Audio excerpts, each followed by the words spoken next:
Welcome to the Sat-Coord beam gain towards the GSO editing tutorial. In this tutorial I will show you how you can use Sat-Coord to create new gain towards the GSO diagrams from scratch and how you can then export these diagrams into GIMS format files or databases. In order to export GIMS beam data from inside Sat-Coord, you need to have the ITU GIMS software installed and functional on your machine. You can find out more information and download GIMS by visiting the relevant ITU website. A link is provided in the description below this video. The GIMS database is contained on the IFIC DVD and must be set up and operating within the ITU GIMS software before you can use Sat-Coord to view this data. So first I will click on the Tools menu item and then select Beam Plotter from the drop-down menu to open a new empty Beam Plotter tab.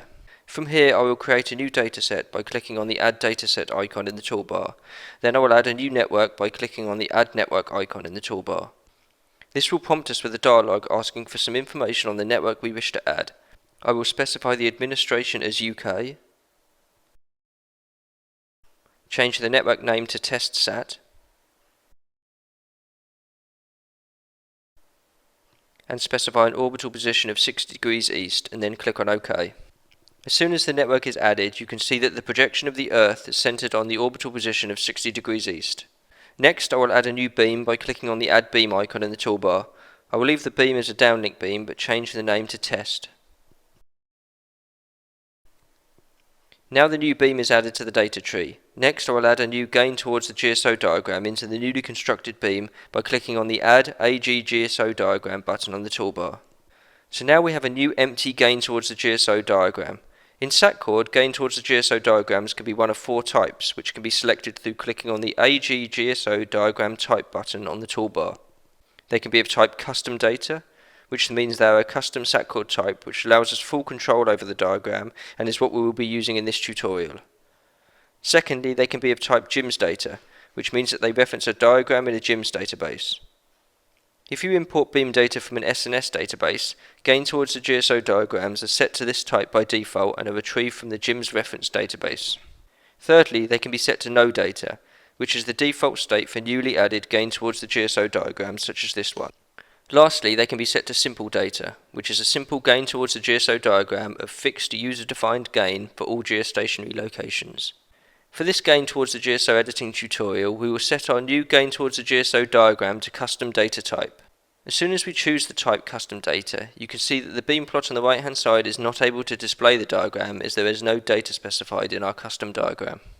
To generate our gain towards the GSO custom diagram, we can either specify it through the use of the ITU antenna pattern library or specify a set of points to define our diagram.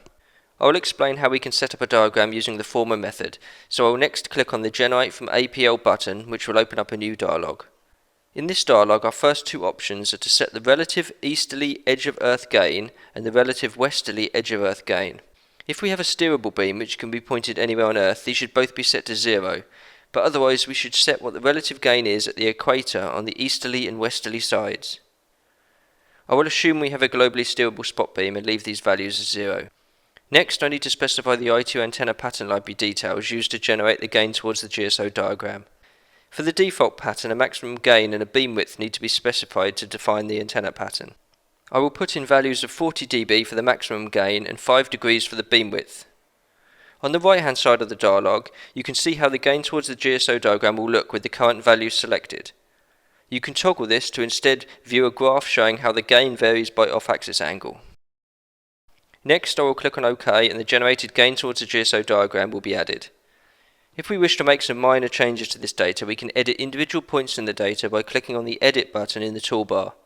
This will open up a new dialog showing us the complete list of points listed in the form of gain and then a comma and then geostationary longitude, and we can edit these values as we wish. If you are constructing gain towards the GSO diagram data for new filing, then when this is submitted to the ITU it will need to be submitted in GIMS format, and so it must be converted into GIMS data. To do this there are two options in Sat-Coord.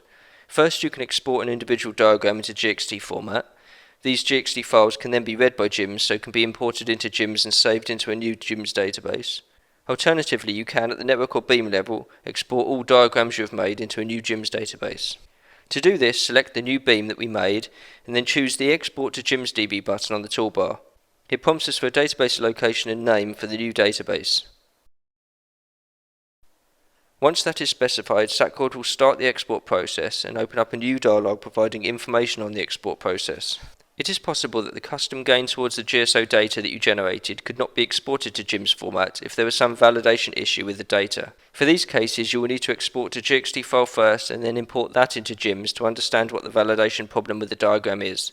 For our case, the beam has exported successfully into a new GIMS database. If you need to export a diagram to GXT format, you can do this by selecting the gain towards the GSO diagram you wish to export and then pressing the Export GXT button on the toolbar. Thank you for watching. This ends the beam gain towards the GSO editing tutorial. If you have any questions, please contact us using the information in the description below.